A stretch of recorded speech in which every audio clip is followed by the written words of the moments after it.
Welcome to Between the Rig, a podcast hosted by Pushbox CrossFit. We're all about fitness and bringing you direct opinions wrapped in humor and a touch of, did they really just say that?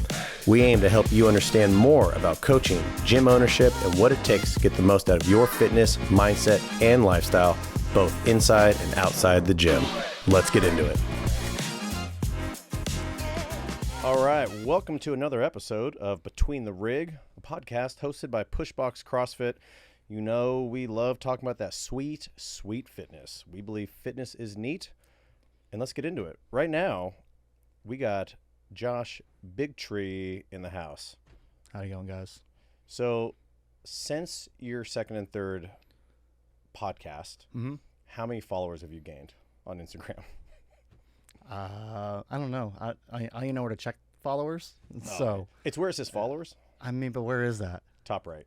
Oh, I don't check. I don't even know how many followers I have. Maybe 4. Nice, man. Good job. So you can. So this podcast is helping. Oh, for sure. Nice. Yeah, always. Yeah. That's the main goal of this. Get you followers. Welcome to the studio. It's nice, and I apologize if I keep looking at this thing. It's just I'm not used to it yet. And First time you have it in front of your face, you can't not look at it. There's nothing ever this close to my mouth unless it's food. So like my first reaction is just that like before I did. It's just want to like, and it's like, no, I can't do that. That can't be right. Yeah. So, no, it's supposed to be here. But I might just keep looking at it every awkwardly, just like, what? Oh, yeah. Anyways. You do what you need to do, man. I'm excited that you're here. I'm excited that we could do this. Yeah, my life has been a little bit crazy couple weeks just with baseball. Now that's over. How'd that go? It actually went pretty well. I was on 2 teams this year. One of my teams made it to the championship game. All right. So, but the way it works is we chose to go the hard route because both of our teams lost early. Okay. And then we had to go this loser bracket, which was like a game every other day. And on being 2 teams, I pretty much had a game every day. Yeah, for those who don't understand brackets, if you're in the winners bracket, it takes like 4 games. If you're in the losers, it takes like 16. Yeah, it's just like it's great because it's a pay-to-play league, so I got to maximize my playing time. All right. But it was stressful not only on my family, but I'm sure on the gym crew because I was like, hey, no man, Aiden, by the way, I have a game tomorrow. Can you? We love seeing you happy, and I love waking up at 4 a.m. at the last second. So no worries, no worries, man. Well, I appreciate it. Well, things have calmed down. Winter's here, so I'm excited to get back to training. There you go, man. Well, speaking of training, we're here to talk about some fitness stuff. Today's going to be mainly kind of a reflection upon the last cycle that pretty much just wrapped up about a week ago, and the upcoming cycle, which is starting in 2 days from now. But I'm not sure when everyone's going to hear this, so maybe it started yesterday by the time we release this podcast. We kind of had this last week of a kind of a transitional period. It's a good opportunity, especially you and I, how we kind of sit down weekly and go over the program. How's it going? What are we hearing in the gym? Pros and cons, things like that. So I thought, what better than get you and me in front of a mic to actually talk about it. I think people enjoyed the last cycle. People enjoyed the podcast about us talking about it. And I think it's nice to have a little context about, all right, what are you planning on seeing? What is going to happen? Why this cycle compared to what we did? Things like that. You get to see the method into the madness of why we chose this and like, why are we doing overhead squats so much? It's just fun to talk about fitness. It is fun to talk about fitness. Last cycle, let's talk about it. It was about 8 weeks. We know we kind of biased the Texas method when it came to squatting, both back squat and front squat. And that was on the Monday, Friday. We had that zone 2 on Wednesday. And we had some gymnastics. And I would say most of it was kind of on the higher end of skills. We saw a lot more muscle ups on pretty much Tuesdays or Thursdays, mainly Thursdays, and a lot of pressing and kind of single leg work on most of the Tuesdays. In general, what are a few takeaways, 1, 2, or 3 things that just as a coach, because you also did a lot of it as well, but just from a coaching perspective, things that you thought like, man, that went better than I thought, or like, ooh, I started to hear some mumbles and grumbles about this, or I had a hard time coaching this piece, or that was actually really fun, like anything under the pro and con rainbow. We'll start with pros first. I mean, I didn't really hear too many complaints about this last cycle. I saw a lot of first bar muscle ups, which was always dope. no one gets more excited about getting their first muscle up than in almost any other movement. Like people just lose their mind. Like me too. I remember when I first did it, you were in the middle of a class and everyone just stopped what they're doing and just looked at me like, yeah. Yeah, no, And it's an awesome feeling. So being able to see that and like, participate in those kind of first feelings was pretty dope. it's cool to be around that. No, It really for is. sure. Like it's fun to have, oh, I just did X, Y, or Z, but to witness it and to feel like you were kind of part of that journey, to have that aha moment Yeah. for someone else, it really is one of the main reasons why I'm still doing this. Oh, I mean, yeah. I mean, that's about the only reason I'm doing this. Like it's I just get kinda- mildly turned on when I see someone get their first double under. Yeah. Not yeah. to them, but just in general. I get a little jealous because it took me like 2 years, and you'd be like, "How long have you been doing this?" Like, I don't know, a couple weeks. And I'm like, Like I'll come home Yeah. and I'm kind of in a frisky mood. Trisha's like, "Did someone get their first double under?" I'm like, "You know they did." "All right, we gotta start programming more double unders then." Yeah, well, I So- don't know if Trish would agree, but Yeah, yeah, well- she's like, "Calm down." Okay, but that was fun. Some first Obviously, back squats. We got to test that this week, and I wasn't there when everyone kind of PR'd, but sounds like everyone did a great job on that as well. Yeah. About the only con, and that's more of a personal thing, was just those zone 2 trainings and just trying to keep the class engaged. And I apologize for my controversial stances on sports. Ooh. I know I got. So as a coaching, you're saying it was hard to like stay engaged, which is why you said some pretty. I mean, you had to. I mean, it's easier. People are more willing to participate in a conversation if there's one villain versus like. And I didn't want to have everyone villainize each other, but I was like, Oh, I'll it's be the very bad sweet of guy. you. Yeah. I'll be the bad guy. I mean, I know swimming's a sport and golf's a sport, and So just as some context for people who are like, "What the fuck are you talking Oh, about?" sure. What did you say that seemed to really get the WhatsApp group going? Yeah, I said that in order for a activity to become a sport, it has to be a team. It means you have to have a group of people playing on a team, and then there also has to be a defense. So somebody has to be physically trying to stop you from doing what you're trying to do. What about arm wrestling? Competitive arm wrestling. So in this category, it wouldn't be a sport because there's not a team involved, right? There is defense. What about the coaching? Is that a team? Or are you talking about like No, other there's- players equal to you? Yeah, you got to have like, multiple players like, hey, I got this side, you got that side, we're going to work together. All right. My philosophy. Yeah. I don't really think that. I mean, I think that a little bit because obviously it wouldn't have come to my head, Yeah. right? But everything else is just an activity. So So not to golf, go on a tangent. So it's funny you say that. So Trish and I just got back from a little 2-day getaway in Ellensburg, and we stayed in a converted silo. And on usually longer car trips, we listen to Smartless, a podcast, and it's Will Arnett, Jason Bateman, and I think Sean Hayes from Will and Grace, right? And I think Jason Bateman said something like he considers there's a difference between sports and games. Like he considers, I think, like basketball and football a sport, but like baseball and golf a game. And he didn't quite articulate the distinction. I don't know if it's because it was slower pace. There's maybe a little more strategizing or something like that. But do you think golf is a game or a sport? under my category, it would be That's the only person I'm asking right now. it'd be a game. It's a Okay. game that grown men to go play, to go drink some beer, shoot some balls. I don't know how to play golf. I assume you Yeah. do some swing in the balls and it goes in the hole and So like everyone high Yahtzee, fives. Uno, golf, same category. All All a of it. game. Yeah. What about CrossFit? CrossFit a game, sport? It's not. Fuck that. It's not a game. It's not. I would say, yeah. That's. I don't know. They're. It's the only game I feel like contemplating. I'm like, why do I do this every single day? Yeah, the game is the mental game you play before every workout. No, I understand. I can see where a lot of that can kind of have some hard distinction. I think we're used to the more traditional. Is there a ball? Is there an Yeah. offensive, a defense? Is there fun little uniforms? All that stuff. Could you imagine like trying to CrossFit and then some guy tackling you in the middle of a clean and jerk? Like defense. Right. Hospital. Yeah. Yeah. That would be fucked up. But speaking of CrossFit and sports, Mm-hmm. I did want to ask you, you had a competition recently, right? I did. I had a competition 1 week ago. 1 week ago. And It was I on a Saturday. heard you did pretty well. We're on the podium. Yeah, I guess if you're keeping track of things, we won. We won. That's awesome. Yeah.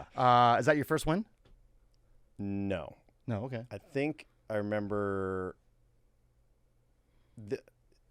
I was with. Oh, it was the Granite Games, at Slate. Oh yeah, And that's it right. was Yeah, yeah. myself, James, and Caden. That was a dream team right there. I remember That was I was pretty also good. in that competition. I was like, we don't got a shot. We're all going for second and third I think place you got here. third, right? We got third. Yeah. Yeah. Yeah, we got Yeah, third. we did. I think we took all first in that and a second. Yeah. And it's really, I've always said this, I'm not the strong athlete. If I'm the strong athlete on your team, I don't say we're in trouble, but that's not where I shine. Yeah. And James and Caden are just like stupid strong, especially Oh. James.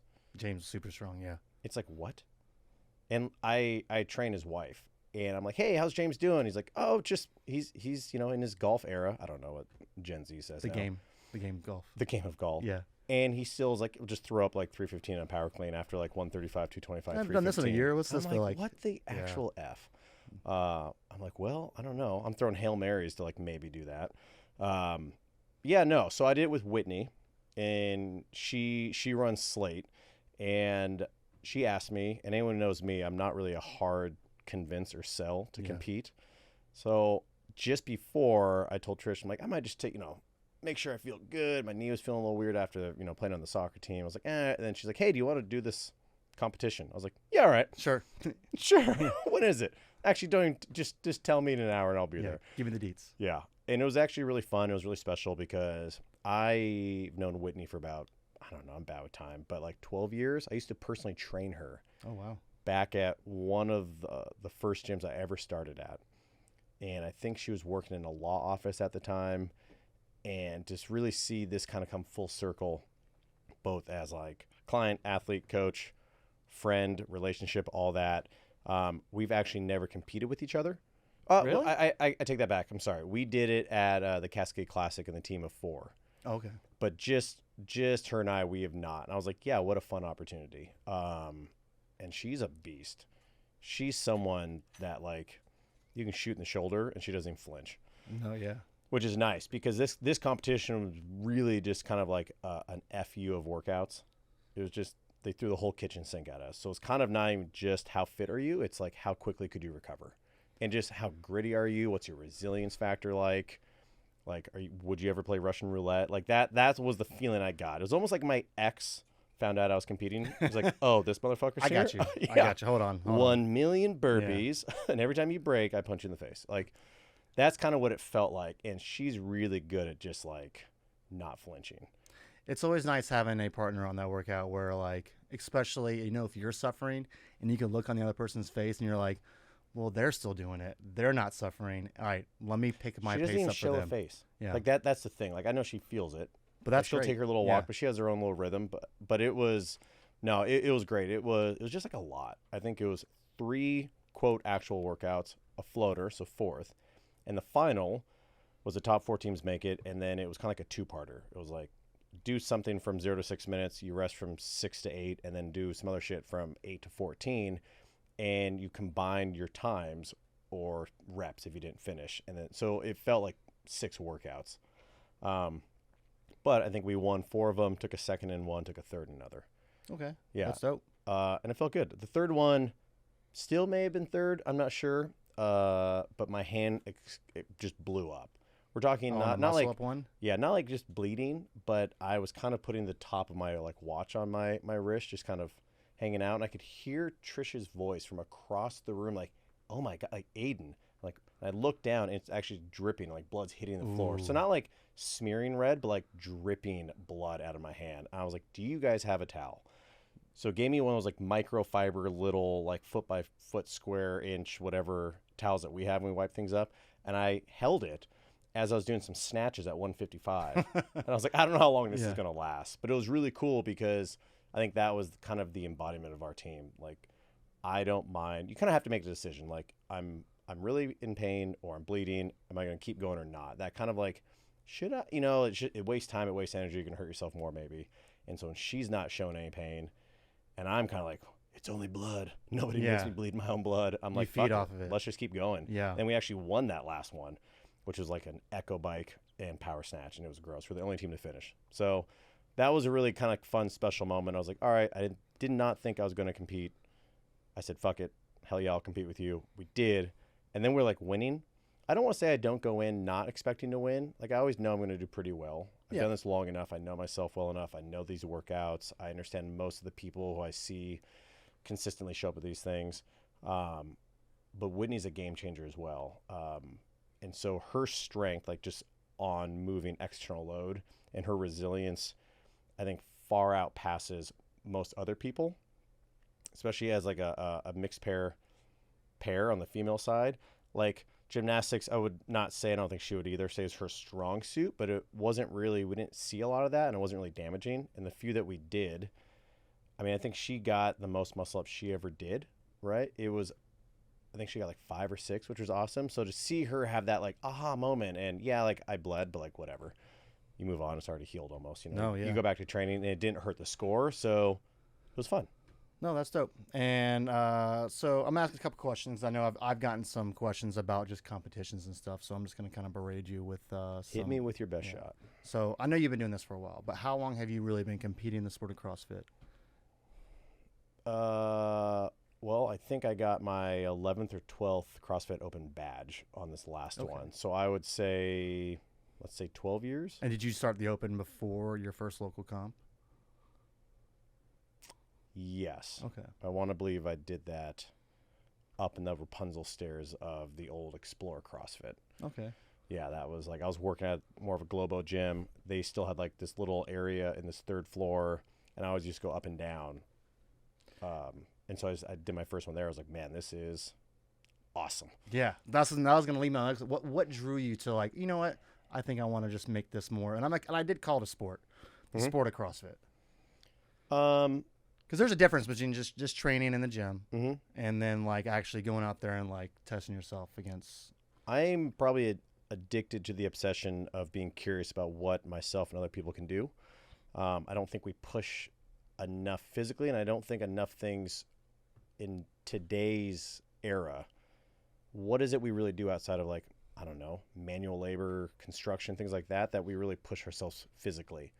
We have this amazing, I mean, every day I just watch something about Meta having these AI glasses. I'm like, it's impressive to see these inventions, don't get me wrong, but we're completely regressing and stunting our, I think, curiosity about what our bodies can do. I think we don't have any desire, ability to do tough shit and build that resilience that way.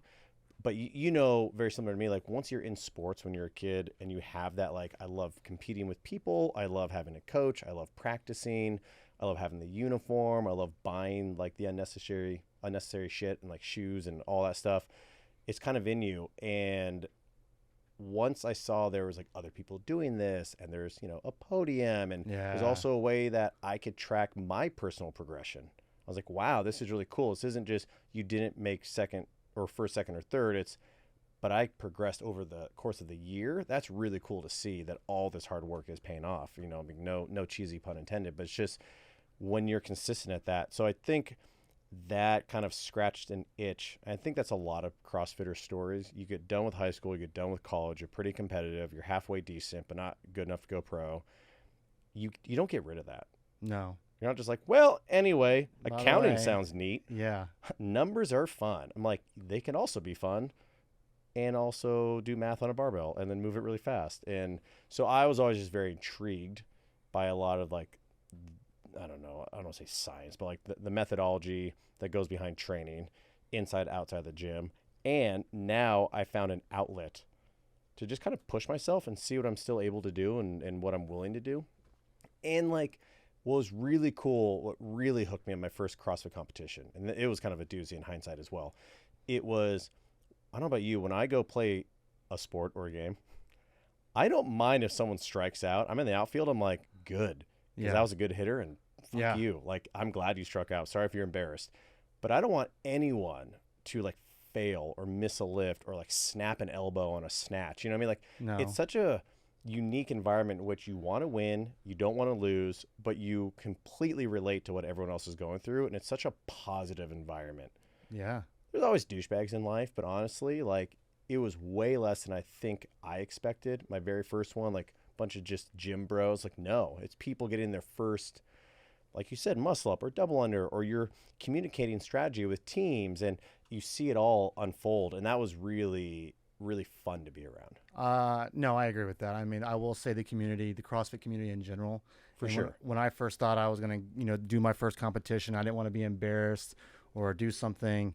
And to be honest, it doesn't, like, everyone's so uplifting and so just like encouraging. I remember my very first event, I went way too hot. I started out in front in this sprint. It was actually at the Battle at the Ballpark it was Safeco at the time, but Oh, yeah. T-Mobile.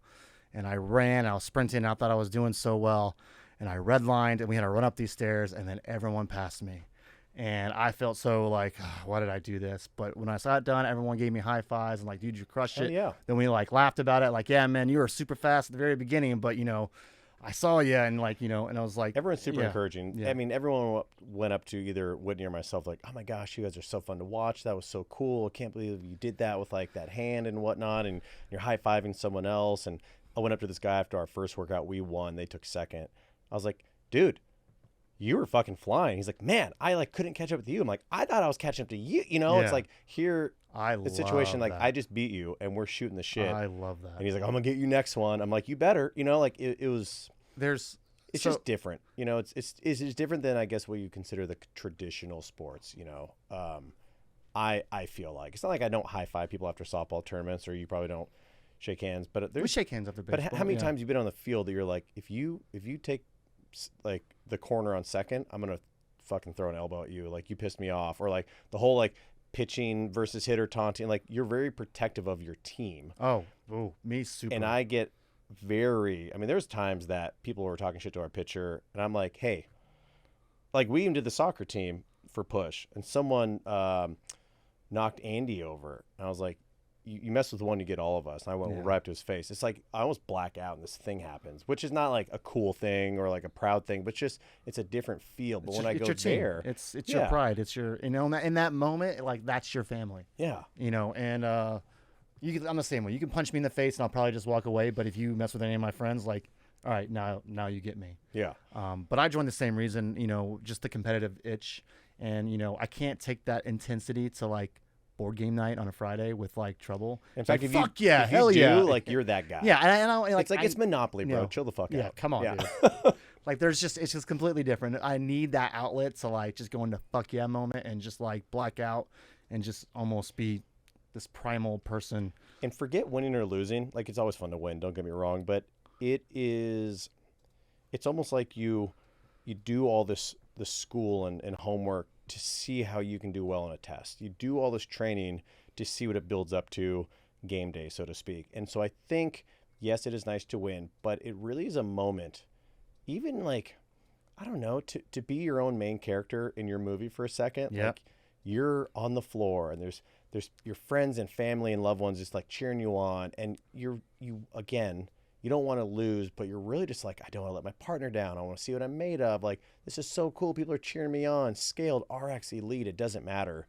It's just a different feeling it's almost like our own 15 minutes of whatever you want to call it. And the crazy thing is when you're actually on the floor, like you're tunnel vision, like you're not paying attention to anybody other than this, like what's going on in front of you, maybe your partner, maybe the barbell. Yeah. But then like after the fact, you get to reflect and just realize like, dude, everyone was just like watching me. Yeah. I appeared in a cluster one time, which is like one of the best feelings I've ever had. Actually came in second in that competition. Nice.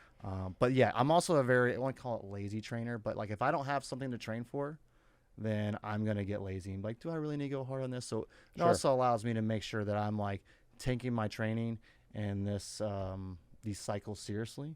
No, for because sure. like you said, it's like every Monday through Friday is the homework.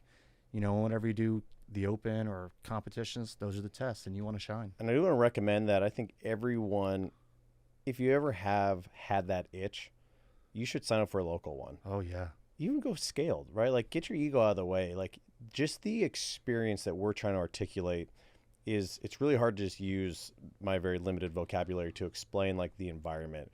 And it's such a wave. You wake up, you take a shit 4 times because you're nervous. You don't know what to eat. You're like, what food? When did that come on earth?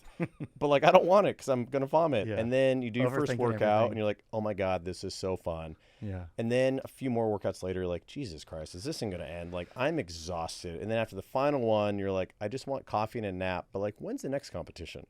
It is such an ebb and flow. kind of emotional ride, but it's so fun and so worth it. And you feel beat up for a few days, but like whatever. Oh yeah. But again, if you've ever thought about doing it, grab someone that you just like being around as like a human.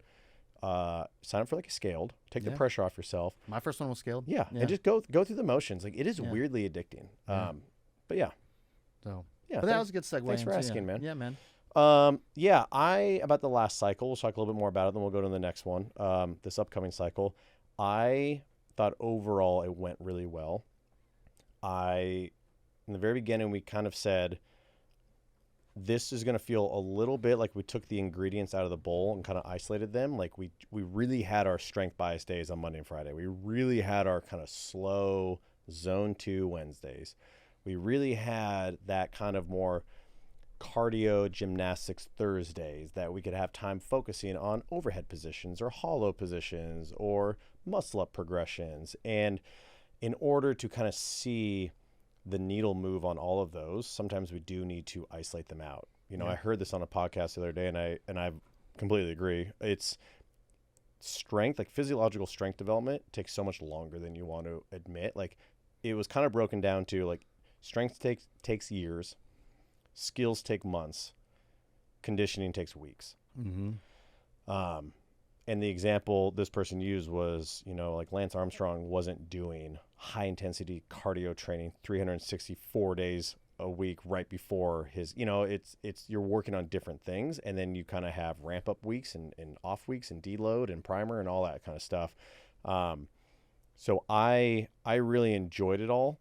I don't think this is a con. I think what could have happened based on you, meaning the listener, if you go to Pushbox and you did this, is if you did not go, I'm going to say at least 3 times a week.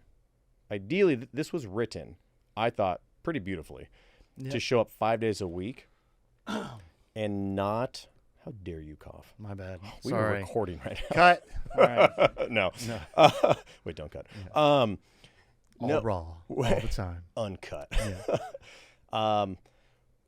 It was set up in which you could show up 5 days a week and not feel as beat up as you would think from showing up 5 days in a row, right? Different energy systems, different demands we put in our body takes different kind of recovery times, which is why that kind of gross 5 rep max on Monday, we had pretty much Tuesday off, Wednesday off, Thursday off, and then you came back in on Friday, you did the 5x5. But if you only went once or twice or zero, kind of just random, it probably felt like, man, this is a really strength bias cycle, or like, man, this is kind of a real slow cardio bias cycle. I'm like, well, what do you mean? They're like, Yeah.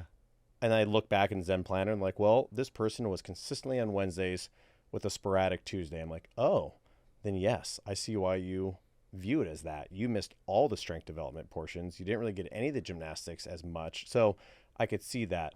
So again, it's not a con, but you really do need to understand when we set a cycle up, there are different intentions and reasons behind that. And because it's such a broad, generalized, definition, there's so many jars out there that we can only put so many marbles in, that when we say, hey, we're going to focus on these jars, you need to show up to actually get that benefit. Yeah. Because the pro was the amount of people who intentionally went out of their way to go up to one of the coaches or message, or just in passing, they just kind of said in conversation, they were like dumbfounded at how much their strength went up, even in that short period of time. And to some people, 8 weeks is like, oh my God, do you realize that's like 2 months? I'm like, yeah, no, I'm pretty good at basic calendar understanding. Like, yeah, you're right. Wait a 8 minute. weeks is about, Who but knew? that is nothing in the grand scheme of, I can tell you my numbers when I first started like 10 years ago and 15 years ago to where I am now. I think we always want these crazy 30-pound jumps right away, and it just doesn't happen. So sometimes the conversation is, what do you want versus what are you willing to do? And for those who are willing to show up, I mean, who was it? I think John was like, oh my God, when I first started, I was like 315, and now I hit 385 on my 5-rep back squat. And Sean was like, when I first started 2 years ago here, I was like 205. Now I'm at 255. And that's someone who's been pretty good at showing up, but not like a 5-time-a-week person. And that's not a call out. That's just giving some perspective and context to the different type of people here. Austin is posting videos of his handstand walking after Friday Crushing it. classes and hit like 5 muscle-ups in a row. So it's the kind of the old, cliche, when you show up, things are going to keep most likely working or getting closer to that end goal. Consistency is Yeah. key here. It's the only way you're going to get better. Yeah. So, No, so I think overall it went really well. I thought they were really fun days. I think sometimes it is like, oh, this 5 rep max again. I'm like, yep. Like, and guess what? Like, you're going to be doing this for a while. We'll mix it up. You know, no, I mean, and that's why you only do it for, like you said, 8 weeks. Yeah. Because if we did it for 12, I think you'd start seeing that dip off. So being able to kind of refresh things into different cycles. And again, I'm going to keep stressing this. Like, guys, you need to show up, like, frequently. And I know That's only if you want to get better. I mean, yeah. if And you want to stay the same, and then probably not. And I know some people are gonna be like, but man, life. I'm like, oh, that thing we all do. You know what I mean? Like, I get it. There are certain weeks, like you said, you just went through a bunch of stuff here. Like, we've been through some stuff. Like, but we all go through stuff. And so it's really, if you are still the person who lets life happen to you, and you have this like victimized mentality of like, oh, well, I didn't know my boss was gonna be like that. I'm like, oh, what is he usually like? Oh, an asshole. I'm like, then you did expect that. You're just hoping it wouldn't. Or like the kids, or the commute, or the bridge was up, or like I didn't sleep. Why not? Well, I had to finish watching The Witcher. Like, what was going to happen? There's always time. There's always something. So if you try to prioritize that just a little better, right? This is like a call out, but not as bad as it sounds. Like, you need to prioritize your health and wellness just a little bit more and start like digestible amounts. But you're going to see the benefits from showing up a lot more. And it doesn't really take as much out of your day and bandwidth as you think. I think it's just already kind of maxed out or zapped from other stuff going on. But like you said, who doesn't want to get better? Who doesn't want to get stronger? Who doesn't want to get faster? Who doesn't want to get healthier? You know what I mean? Like, and we're here to try to help kind of lay the foundations for that. But I'm not going to sit here and pull you out of bed. You need to still show up and do that. I think for those who did, fucking crushed it. And I'm super proud of you. No, I agree completely. And honestly, I would argue no one doesn't have enough time in the day to work out or do something. Now, I understand life happens, but you need to prioritize yourself. I think sometimes. there's 13 or 14 hours of opportunity that we offer at the gym. It's just, it's so beneficial, and like you're going to thank yourself later down the road. My goal is I want to be 80 years old and still be, able to move around and play around with, hopefully grandkids or whatever kind of going on. I don't want to be stuck in a chair, and that starts now. It doesn't start tomorrow. It doesn't start Monday. That starts today. And I was just thinking about this example, like you were just saying there, like you go to get coffee next time and just take a look around, and there's pretty much the whole past, present, future in front of you. There's an old guy getting coffee. There's a young girl over there. There's a middle-aged, like it's everywhere. And then start looking at them, like how do they, again, we're in Ellensburg. I wouldn't say fitness capital of the world, and not a lot of like food options. And we went out to get some teriyaki, and I was just looking around, and like, don't judge a book by its cover and whatnot, but you could definitely tell there's very just like unhealthy individuals. And I just wonder, was this mindset like, I don't care, YOLO, live once? Or is it like, oh, I wish I got exposed to it? Because they had a CrossFit gym. We were going to drop in, and it just didn't really work out. We decided to go to Pumpkin Patch and throw axes and play cornhole and just, I don't know, be a married couple having fun doing something else. And that was great. But it was just like, I wish people cared more.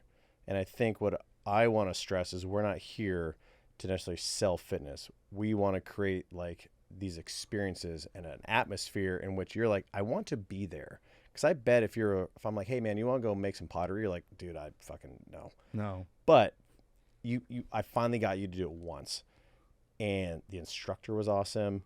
The music was bumping in the background. Like, you don't know why. Like, they had a little wine there. You're laughing when you met a new couple friend. You're like, that was actually really fun. Like, you're probably not even paying attention to the fact you're making like a vase. So now you're going to go back to that thing because of the experience and the environment and all of that. And that's what we're trying really hard on our end to do. We're going to disguise the training to make it kind of fun that you still benefit.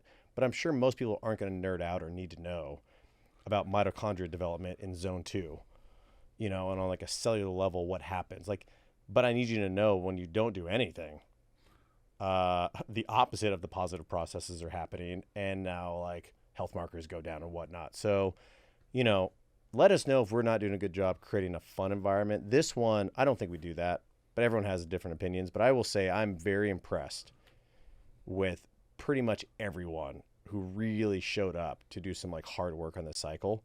Because there were some moments people walked in. I think Karen came at one point. She's like, "Oh my god, like I'm dreading these 5x5 Fridays. They are so fucking painful." I love to lift. Everyone wants to lift heavy until it's time to lift heavy. Yeah, well, there you go. Yeah. All right, well, speaking of, let's get into the next cycle. Yeah, there you go. Terrible drum roll. Hold on. All right, go. There you go. Watch like the mic didn't even capture. It was just like awkward silence for a while. All right, so we kind of talked about some things we're going to go over. Let's reflect on that. We have some interval training, zone 4/5 training, barbell strength and endurance, gymnastics volume, and chippers. So as I mentioned earlier when we were going over the last cycle and how we wrote it, was we pretty much took the ingredients out of the bowl and we kind of, for the most part, yeah, there you go, isolated them and really focused on them. This will have a little more of like the ingredients going back into the bowl, mixing it up, and let's see what these kind of periods of training benefited on our strength, on our endurance, things like that. So this can be a little more, certain days will feel more, quote, classic CrossFit. I just visualize like the prep where you had all the ingredients in a little bowl, like we're on a What'd you visualize? network. Was it a You salad? had like, no, it was like, you ever seen, I don't know any famous cookers. That's what they're called. Nope, cookers. That's how it goes. Bakers. I think there's difference. Anyways, where they already have the pre-met, like, oh, here's my salt bowl, here's my paprika bowl, here's my bowl of, flour. That's what I was like. So the flour is, let's say, the squats. And I that's feel like you're making a visualized. deep fried chicken kind of like spicy rub.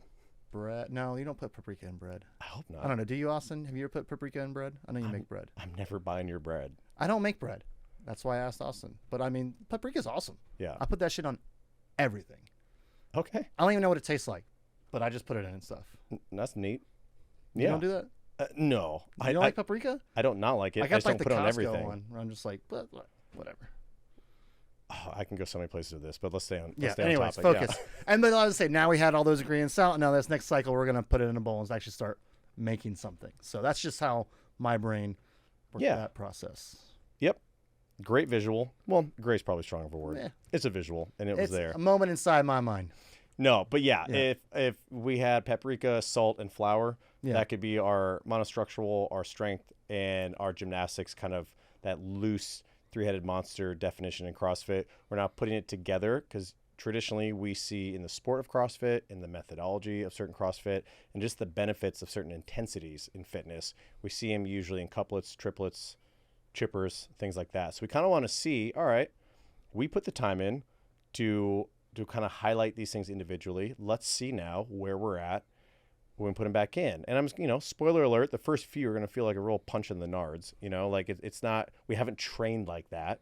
But again, if we take strength for years, skills for months, conditioning for weeks, it will come back faster than probably it feels like on those first couple ones. Mm-hmm. Like we did some rowing and burpee thing. People are like, oh my God, what the hell was that? It was like 3 on 3 off. Remember we rowed next to each other and did burpees? They're like, what? Did you just invent this? I'm like, no, this has always been here. We just haven't done it in a while.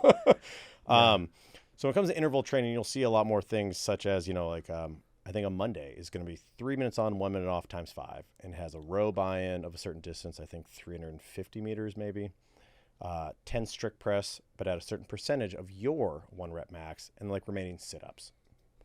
And we're trying to rinse and repeat that to see if we can get similar, if not improved numbers on our sit-ups. Yep. Right?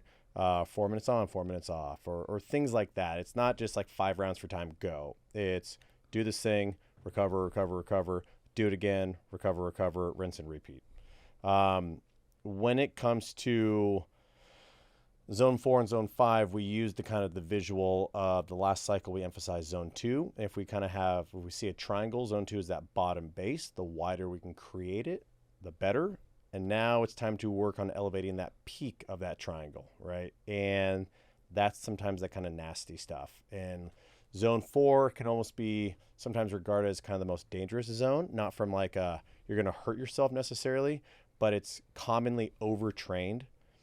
And it's very much like, let me just keep running my head into a wall. Yeah. And then wonder why my head's bleeding and I have a concussion. So we need to sometimes understand the recovery process in which we need from that, so we're able to execute it again, but doing something really hard, like if we do like a wall ball burpee row sprint off every day. We can literally do the motions, but I will guarantee by Friday, I'd win that.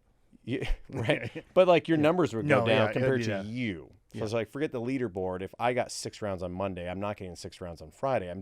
My nervous system is zapped. I can't recover. So that was also what I just wanted to throw back to the last cycle. Appreciate that people started to notice, like, Zach, like this motherfucker can squat huge, and he million loves zone pounds. 2. Yeah. And sometimes we even stereotype, like, oh, the big lifters they're gonna hate the cardio days. And he's like, I actually feel like rejuvenated and like I'm flushing all this gunk out. I'm like, exactly, great job. It's a little boring. You don't scratch that fitness itch, so to speak. The whole like I need to do burpees and sweat to feel like I, did something, air quote. But it's that this is gonna be now the gross shit. But you also need to understand this is not an everyday thing. It's just going to be more of it than you saw in the last one. Okay. And this is going to be really beneficial. And zone 5, I would almost argue it's more of like, look at this as speed work. Like if you were trying to like sprint off the block, because sometimes our whoop and our heart rate, like, 180 minus here and all that stuff is a lot of times, sometimes in zone 5, I think I said sometimes twice there. You may not even cap past 90% of your heart rate because it's more about the speed training. I would say if you're doing some zone 5 stuff and let's say your heart rate gets way up there, great. We just did that.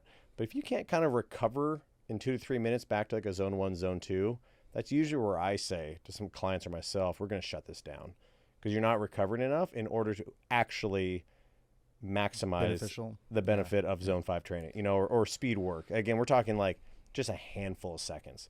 The zone 4 is that real, like, my legs are getting heavy. I'm tasting blood or copper penny in my mouth. Mm-hmm. I'm just feeling like oh my gosh, when's the rest? I know I'm not completely maxed out, but we're kind of going long enough that like, am I maxed? It's one of those things. And so you're going to see more of that. But Zone 5 scares me because I always feel good after zone 4. You get those endorphins like releasing, you're feeling good, you get the pump, you're like, whatever. Zone 5, when I do train zone 5, I feel like, all right, I feel okay. And then 20 minutes goes by and I'm just like, well, it's really hard to do that on like no. high advanced, high skill movements because you're not actually able to express that full power. And so that's usually why it's great for like sprinting or bike work. And, mass moves mass. So when you're on an echo bike, I still remember the time you did that echo bike test and then you called in for work. Called in sick to work, yeah. We talked about that before. But you're like, I'm not coming in. Like, what's going on? I'm like, oh, I did 60 seconds of exercise today. You're like, I don't understand. I'm like, I know you don't. I'm not coming in. No, that was just like laying on the couch. I can't drive. That's not safe. And it gives me anxiety. Yeah, so all my one-wheelers out there at the gym, don't hop on that one wheel immediately after these days. Chill out a little bit. Get some food in you, recover a little bit, make sure your head's nice and clear. Yeah, but there is a benefit from that for those who do want to compete, for those just like in just health markers, But again, we want to be a little mindful of the damage it does. Because we're building up all these things on like kind of like a cellular level, but we want to make sure we're also not actually now killing all that we just did in that last cycle. And so we got to be very mindful. If you're someone who's like, more, sometimes chill out. I mean, even when I think Fraser took over Mal O'Brien, their biggest gripe in the beginning was Mal just wanted work. And he's like, no, like sometimes less is more. So these days on paper may look like 4 minutes on, 4 minutes off times 4. It's like, well, that's only 16 minutes of work. I'm like, well, if it's only, then that should tell you the grossness about that. And we need to turn kind of, because all systems are kind of operating slowly on the background, but we're going to emphasize one. But it is never good to wake up pretty much like pull your knee to your chest for a quick little stretch and then get on the echo bike sprints. Like we got to like warm up for that to for make sure you actually, or whatever that is, right? Yeah. It's like wall ball into burpee, the dumbbell snatch into max cal row in the remaining time. Like that's all just gross high demand stuff. We need you to actually do it well. Yeah, I think a lot of times people find themselves without knowing it in like zone 3. And that's been a lot of literature on that. And it's kind of like no man's land of, well, you're going too hard to get the benefits of zone 2 and you're not going really hard enough to get the benefits of the kind of top end. So you're kind of in this like comfortably uncomfortable phase.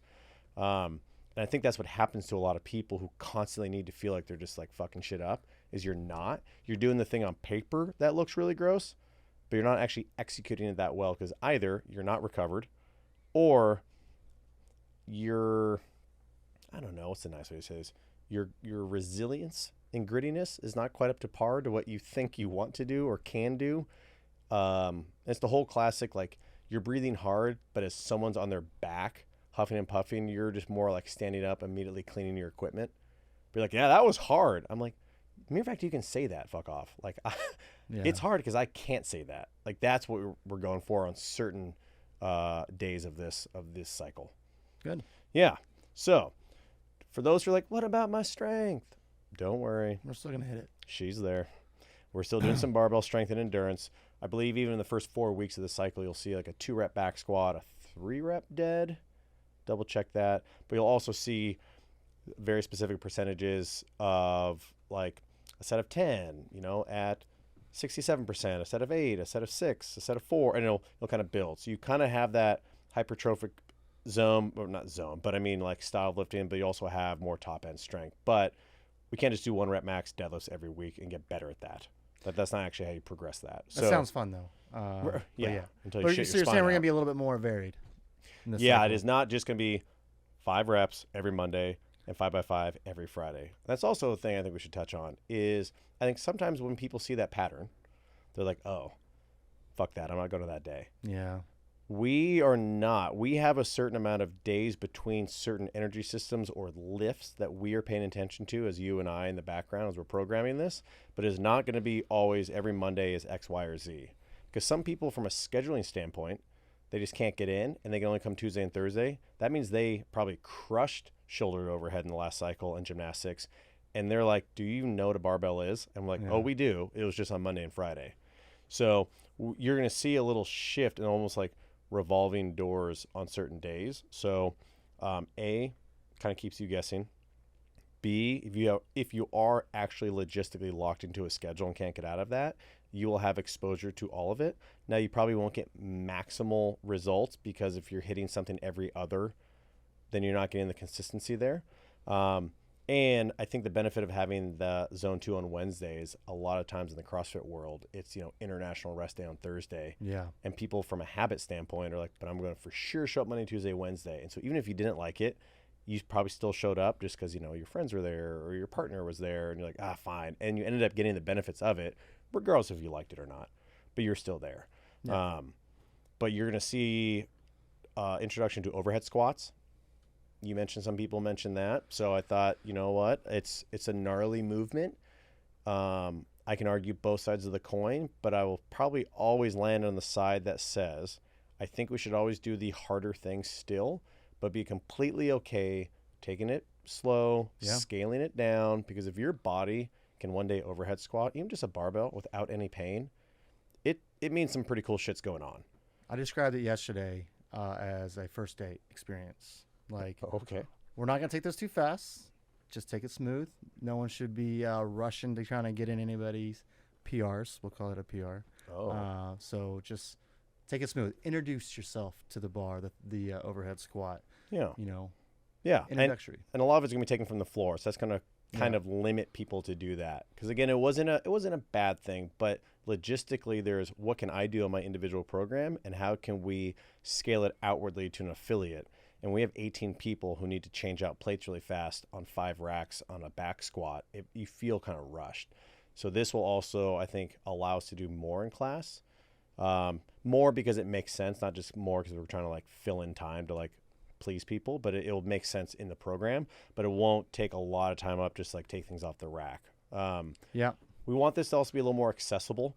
What we mean by that is, again, there will be days that are very skill biased because we need to work on skills to get better at skills. And there'll be some strength bias days because of everything we just said about how long it takes to get stronger. But we also want everyone to feel like, hey, I can show up to this game and play. This isn't just muscle ups every day for pulling, because we're just kind of talking in the car right over here that when you see muscle ups, of course we can give you some different options. But as a coach, that can be sometimes overwhelming. Like there's like 90 things you can do. It's like, where you at? Where you at? A lot of people are like, what should I do? I'm like, everyone. I don't know. What can you do? They're like, I don't know. I'm like, well, this is a fun conversation. I'm like, can you do pull-ups? Can you do dips? Can you stabilize? And we don't mind having the conversation, but we need to be respectful of the flow of class.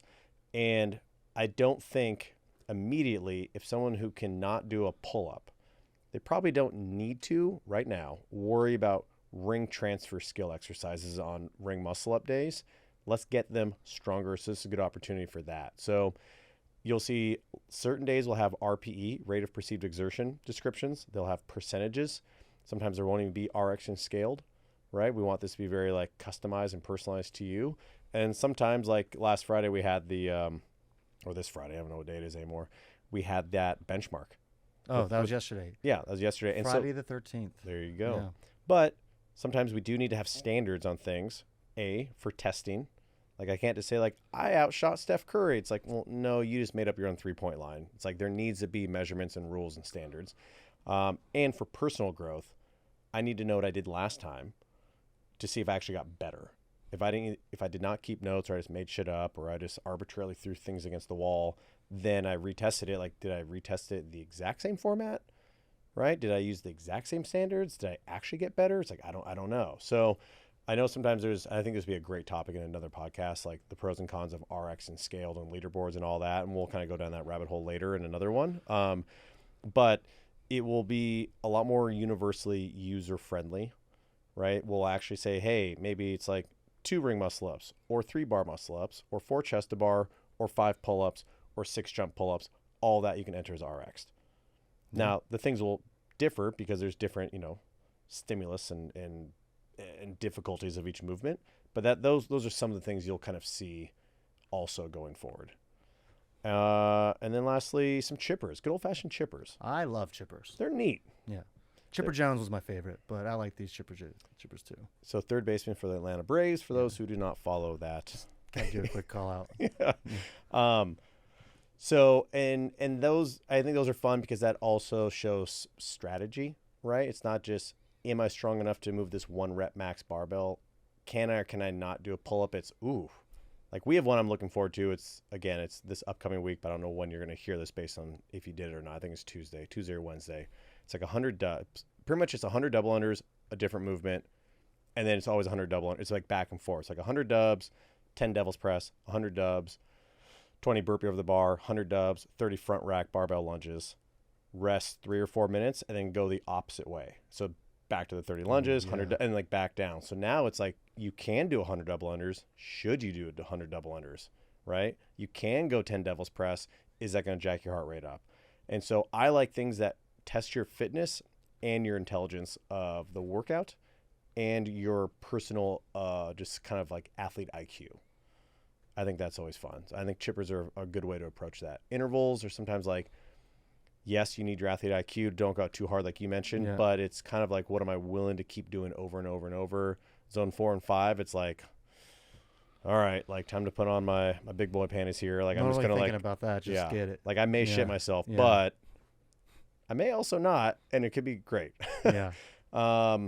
Strength days are kind of like just there's your percentage. Try to come already prepared with the notes, so it saves times. Like 67%, pre-calculate it out, make it easier on all of us, and then just do it. But chippers are, I don't know. I love that about CrossFit. I do like a good chipper. You have mixed modal. It's not just too bad on one thing, but you have to kind of think and pay attention to yourself in the moment and how you're going to approach certain things, right? Should you do 30 front rack lunges unbroken, or should you put it down to 16, leave 14 left, things like that, and so on and so on. It was even like yesterday's the deadlift, so it was like 50 at 115. Like, could I do 50? Yeah. It's like maybe. Yeah, that's paperweight for you. Yeah, but it was like, but you broke it up a bunch of times. I broke it up at 20, and I knew I could have like at least 15 more in me. But like I wanted to save my grip because I knew we had thrusters later. Yeah. And I knew my lower back was going to get maybe blown up because just my history. I think the last cycle, a lot of it was kind of the freedom for us was on Tuesdays and Thursdays because everything else was pretty much locked in. This one, from a creativity standpoint, has a lot more range that you and I can work with. It will be a lot more exposure to different movements. I don't think there's really don't look at things like pros and cons. Some of you may be like, oh, I feel like we haven't tested this heavy thing. It's like, you're right, because it's not as biased there, but we still will. We will not lose sight of that. And a lot of it actually, before I forget, is like, hey, this now heavy barbell is going to be incorporated into like a Metcon. It's like you now need to clean 70% of your front squat 1 rep max. Yeah. But you have to take it from the floor. And so now it's going to be like, 3 toes to bar, 1 squat clean at 70%, 6 toes to bar, 2, 9, 3. It's like, okay. It's like I'm still going heavy, but under fatigue, where a lot of, again, the intensity and fitness money is made, but a lot of also like the traditional CrossFit is. So I'm excited for it. It'll bring out more huff and puffs. I'm just going to warn you about that, but it is not, I repeat, not an everyday just fuck you up thing. Cause that's just emotionally damaging after a while. And we still need to have our skill days and strength days, and we will still lift heavy, but you'll see a little bit more variety just in the strength as well. Sounds fun. I think that's good. We got our 5-minute warning like 4 minutes ago, so we should probably wrap it up. Wrap it up. And we're always going to be working on Josh just, accepting other sports in life. I actually had a big debate. We can talk about it later about this can be introduction to the next podcast. Out of all 4 major sports in America, football, basketball, soccer, hot dog eating, and baseball. Okay, sorry. You take the top 10 athletes, okay, most athletic athletes, and you put them in some kind of, athletic event. Okay. Which sport wins? I think it's going to be football, so let's take football out, but between the other 3. Okay, so you asked me the question. I can't have the one that probably is the answer, but of the other 3. It really was just between soccer and baseball. Basketball wasn't even it was just an argument between baseball and soccer. Say like the Mike Trouts, Acuna's. I would is it essentially like a CrossFit competition? Mix any competition. Any kind of athletic competition that tests I your just athletic watched ability. the Beckham thing, and it's crazy how fucking endured they are. But I was actually gonna say maybe basketball, because they are constantly running almost like soccer players, and they are springy AF. Yeah. And their awareness, their depth perception, hand-eye coordination, all that. Some of them are big. Probably baseball, but I also say they have the biggest end of the spectrum. You have the crazy like Acuna Jr. and Trout. Then you have like Kirby Puckett, just hanging out there. I'm like, I don't know if you. We're not talking about the Cecil Fielders, the David Wells. I'm talking about like the Mike Trouts. You have the biggest spectrum range there, and probably the most consistency in soccer players. Okay. Yeah. Well, we talk about that more. All right, man. Good job. Make 5. See you guys. Good job.